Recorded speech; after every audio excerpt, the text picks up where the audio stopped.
एक बार फिर सभी को नमस्कार। मैं vocational teacher retail Mandeep Kumar अपनी इस वीडियो में फिर से आप सभी का स्वागत करता हूं। और आज का जो हमने विषय चुना है वो 9th क्लास की सेकेंड यूनिट का session 3 storage of goods in retail operations. देखिए, हम इस लेसन के माध्यम से जानेंगे कि भी स्टोरेज यानी भंडारण क्या होता है। वस्तुओं का भंडारण किसी भी रिटेल स्टोर को चलाने के लिए बहुत ज़रूरी है। देखिए, बात की जाए भंडारण की कि हम जानते हैं कि आज का जो युग है वो कॉम्पिटिटिव युग माना गया है। प्रतिस्पर्धा के बारे में सभी जानते हैं कि आज के जितने भी दुकानदार हैं या कस्टमर्स हैं, हर कोई कंपटीशन की भावना से चलता है। सभी को पता है कि हमें अगर एक दूसरे के साथ में फाइट करनी है, compete करना है, तो वस्तुओं का भंडारण जो है वो बहुत ही ज़रूरी माना गया है किसी भी स्टोर ऑपरेशन को चलाने के लिए, सुचारू रूप से चलाने के लिए। शुरुआत करते हैं मीनिंग ऑफ स्टोरेज। देखिए, जो स्टोरेज होता है वो भंडारण कहलाता है, यानी किसी भी प्रकार से वस्तुओं को हमने भविष्य के लिए भंडारित करना है, भंडारण करना है, उनको जोड़ के रखना है। कैसे, क्यों, किस लिए? जानते हैं कि आज का जो समय है वो कंपटीशन का युग माना गया है। जितने भी दुकानदार हैं चाहते हैं कि जितने भी कस्टमर आएँ वो सारे हमारे पास ही आएँ। तो उन कस्टमर्स को जोड़ने के लिए हमने प्रयास करने हैं कि भी जितना भी मैक्सिमम उनकी पूर्ति कर पाएँ, हम उनको सामान दे पाएँ, अवेलेबल करा पाएँ मैक्सिमम टाइम के लिए, उतना ही हमारे लिए अच्छा है। और इन सभी के कारण ही हम कस्टमर्स को जोड़ के रख सकते हैं अपने पास में। देखिए, अगर किसी भी कस्टमर को कोई सामान नहीं मिलता है किसी स्टोर से, तो वो प्रयास करता है किसी दूसरे स्टोर पे जाने का। और मान लिया जाए वो अगर एक बार किसी अन्य स्टोर पे चला गया, तो हो सकता है वो उनकी सेवाओं से, उनके कार्य से प्रसन्न होके हमेशा के लिए भी उनके साथ जुड़ सकता है। तो इसलिए कोशिश करनी है, आपने प्रयास करना है कि भाई आपने अपने स्टोर पे आए हुए प्रत्येक ग्राहक को अपने स्टोर से खाली हाथ वापस नहीं जाने देना है। और इसीलिए आपको मैक्सिमम भंडारण करके रखना पड़ेगा अपने कस्टमर्स के अकॉर्डिंगली। भी आपको पता होगा कि आपके स्टोर पे कितने कस्टमर आते हैं पर डे के हिसाब से, ठीक है। तो आपने एक प्रयास करना है कि भाई हर एक कस्टमर्स की मांग को आप पूरा कर पाओ। सेकेंड है कि नीड फॉर स्टोरेज। भी भंडारण की आवश्यकता क्यों पड़ती है हमें, भंडारण हम क्यों करते हैं? जैसा मैंने पहले भी बताया है कि आज का जो समय है वो कंपटीशन का युग माना गया है।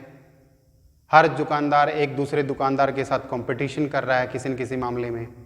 वो प्रयास करते हैं कि हमारे सभी ग्राहकों की मांग पूरी की जाए, उनको हमारे स्टोर से खाली हाथ वापस ना जाने दिया जाए। तो इसलिए आपने अपने स्टोर पे वस्तुओं का भंडारण जो है अपने कस्टमर्स के अकॉर्डिंगली रखना पड़ेगा उचित मात्रा में, वरना आपके स्टोर से जो कस्टमर हैं वो खाली हाथ लौट जाएंगे और आपका ये एक नेगेटिव पॉइंट ऑफ व्यू होगा जो आपको सूट नहीं करेगा। Next, techniques of storage goods.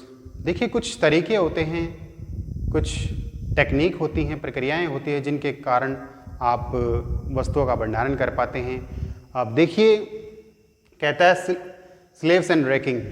देखिए, एक कॉमन सा तरीका देखा गया है हमने, जब भी हम किसी स्टोर के अंदर भंडारण करते हैं, या तो हम रैक वगैरह का प्रयोग करते हैं अपने सामान को स्टोर करने के लिए, या स्लेव्स वगैरह का प्रयोग करते हैं अपने सामान का भंडारण करने के लिए, या फिर बात की जाए स्टोरेज ऑफ हैजार्डियस गुड्स पे, जब भी आप ऐसी वस्तुओं का भंडारण करें, मान लिया जाए वो खतरनाक हो सकती हैं, ठीक है, कोई ज्वलनशील पदार्थ हो सकता है, कोई केमिकल्स हो सकता है, कोई पेंट वगैरह हो सकता है, कुछ समथिंग इस तरह कुछ जो हैजार्डियस हो, जिनका ज़्यादा मात्रा में कोई गैस वगैरह की चीज़ हो सकती है, तो आपने प्रयास करना है कि इतनी मात्रा में उसका स्टोरेज करो कि वो आपके लिए खतरनाक साबित ना हो, या फिर इस तरीके से उसका भंडारण किया जाए कि भाई वो आपको परेशान ना करे, वो आपको दिक्कत या समस्या ना पैदा कर दे आपके लिए।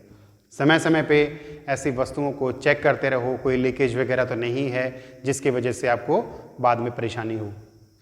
नेक्स्ट है आपका storage of food and safely, food safely, यानी जो खाने पीने की चीज़ें हैं उनका भंडारण भी आपने बड़े ध्यान से करना होगा, उनको अच्छी प्रकार से भंडारण करना होगा, या फिर रैक में लगाओ या स्लेब्स में लगाओ, ताकि कोई ऐसा आपके प्रोडक्ट ख़राब ना हो जाएं नमी की वजह से, या फिर चूहे की वजह से उनको परेशानी आए, वो ख़राब ना हो जाएं, आपका नुकसान ना हो। आगे आता है कि भी आप जब भी भंडारण करें तो अपने भंडारण के लिए आपने कुछ इनोवेटिव मेथड का इस्तेमाल करना है कि आप उसका भंडारण जो है उचित प्रकार से, अच्छे प्रकार से कर पाएँ। वैसे हमने कॉमनली देखा है कि भी हम भंडारण जो है करते समय रैक्स वगैरह का ज़्यादा प्रयोग करते हैं, स्लेब्स वगैरह का ज़्यादा प्रयोग करते हैं।